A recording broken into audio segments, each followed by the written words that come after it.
Some would say it's because they haven't won a Super Bowl. They haven't been to a Super Bowl. So 13 wins, 13 wins, 13 wins, great, but they still haven't cashed in. Yeah, I hear you. Some would say that was the moment LaFleur should have grabbed Aaron Rodgers by the collar and said, I know exactly what you're doing. It's not impressing me. It's not going to help us get to what we're trying to do, which is win the Super Bowl. This kind of crap that I got to deal with, I got to tiptoe around the delicate genius. I got to worry about you setting up these passive-aggressive media narratives. That's all a distraction from what we're trying to do. We're trying to win. You sign on with what we're doing, I guarantee you we will win. Look, something has been missing in that organization, and it may just be talent. It may just be that they get as far as they can go. Well, it was also the flat and complete and total failure of their special teams last year that caused them to lose the 49ers at home in the divisional round. But something is missing in that organization. For as great as they are in the regular season, they aren't able to parlay that into postseason success. That's a given. Yeah, it is. It is a little, and that's where I always get into that. Again, it's a good team. We know that. There is talent. I don't mean to disrespect that way. But I just talk about, compared to some of the other great teams in football, no, I think that like we had this discussion a lot during the season last year, right? They were more about, they're not overwhelming you with, oh my gosh, they're so good, they're so fast, they're so big, they overwhelm you with, they just execute, right? We had those conversations a lot. And I always was asking you, like, Mike, right? Mike, I'd be like, man, I don't know. Can you win the Super Bowl by just like always being like, we're just going to out execute you and we're not going to mess the game up? You know, that to me was always a big question. And I think that speaks to what you're talking about a little bit. The regular season, they execute. They're well coached. Rodgers knows what to do. He's going to do all of that. But you get to the playoffs, of course, we know the coaching gets a little bit better. The team that you're playing's better. You know, they've dug a little deeper into their research and didn't sleep all week to win this one and go home kind of game. And then that's where you go, damn, it'd be nice to have a Deebo Samuel just to throw a screen who can make a play, or a Jamar Chase slant and somebody do something. And to me, that's where they've missed in those big games. Bucks championships games, the 49er championship games. They were just steamrolled by teams that had the guys we're talking about, where you went, oh, these are freaks. They can just go out and make plays. The hell with the playbook and how the coach coached it. And to me, that's what they've missed compared to the other great teams. You know, now that the draft is over and the Penguins are in the playoffs, I'm rediscovering hockey. It's that bandwagon thing. Are we still allowed to talk about hockey? Sure. Well, anyway. We are. But there's such a fundamentally different mindset in the postseason than there is in the regular season, even when it's best of 7. Yeah. You get a hot goalie or a cold goalie, right, and it all goes to pot for one team, and it all becomes great for another team that you didn't really think was going to compete. And I say that because in the NFL, it's also true, and I think it's more stark. There is a different mindset in the postseason. And if you're having a bad day, a rare bad day in the regular season, we got another game, 7, 6, or 4 days away. We'll get back on the horse. Postseason, you get a bad day. You picked a bad time to have a bad day because you're done. Right. Everything you did in the regular season, all the accomplishments, all the accolades, all this, all that, all your Pro Bowlers, doesn't matter. You're out. The Tennessee dynamic, 1 seed, week off. Here we go. Bengals punch us in the mouth. Right. Oh, gosh. We're kind of struggling today. It's not really our day. Let's keep plugging. Let's keep plugging. Hey, we're still in it. 1 interception, 2 interceptions, 3 interceptions. Yeah. Our special season is over. We busted our asses for 18 weeks to get in position to get the 1 seed. And in 3 hours on a late Saturday afternoon in Nashville, it's done. And the Packers, and again, I don't know how deep they go in the offseason to try to get to the root causes. Yeah. But I sure would be spending some of that profit that goes not to some owner's super yacht. I would be talking to the board of directors about doing some sort of a deep dive into how to improve the overall psychology, the mindset, the approach to the postseason, because something is consistently going wrong there because they can't match week for week whatever it is they're getting from the other team. Maybe they get so set in a routine that works, they don't change it the way they need to to rise up and win those postseason games. But that whole special teams thing was so glaring. Yeah. You're driving around, you're at an F1 race with a flat tire. Right. That it was inexcusable. Inexcusable that happened. But every year it's some other narrative, some other thing, some other set of events keeps the Packers from getting back to the Super Bowl. And at a certain point, it's not just, well, stuff happens.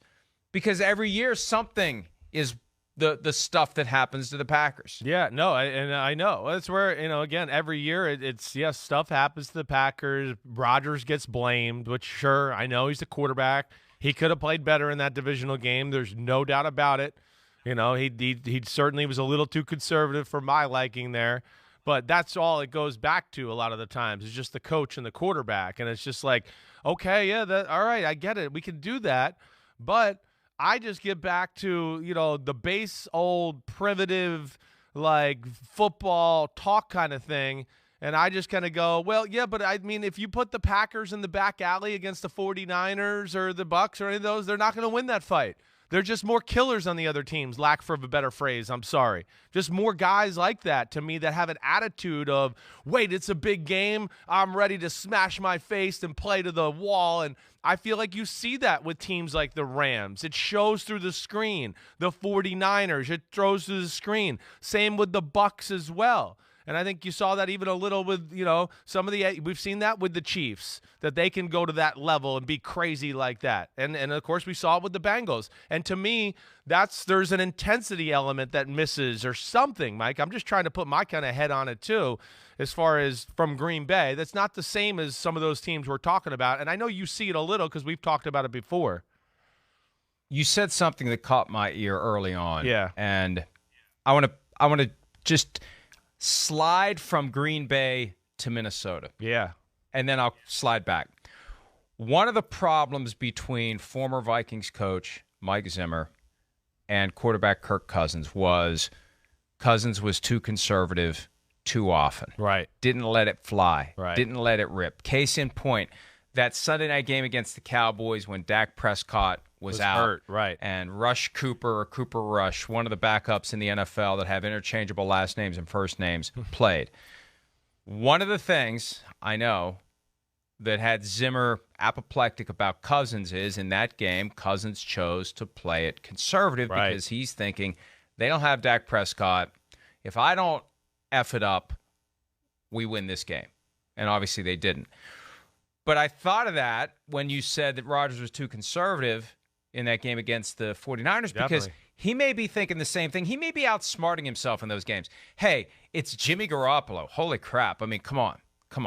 It's Aaron Rodgers versus Jimmy Garoppolo. I know. All I have to do is not F this up, and we're advancing. Right. So why do I need to go out there and try to thread needles, make throws, have 3 interceptions like Tom Brady did in the NFC Championship game 2020, which the Buccaneers still won. Yeah. But why do I want to do all that? You talk about that all the time with Rodgers, the politics of football. I don't want to be throwing interceptions. Well, I don't need to in this game. Right. Because we should be able to kick the crap out of the 49ers because I'm here and Jimmy G is here.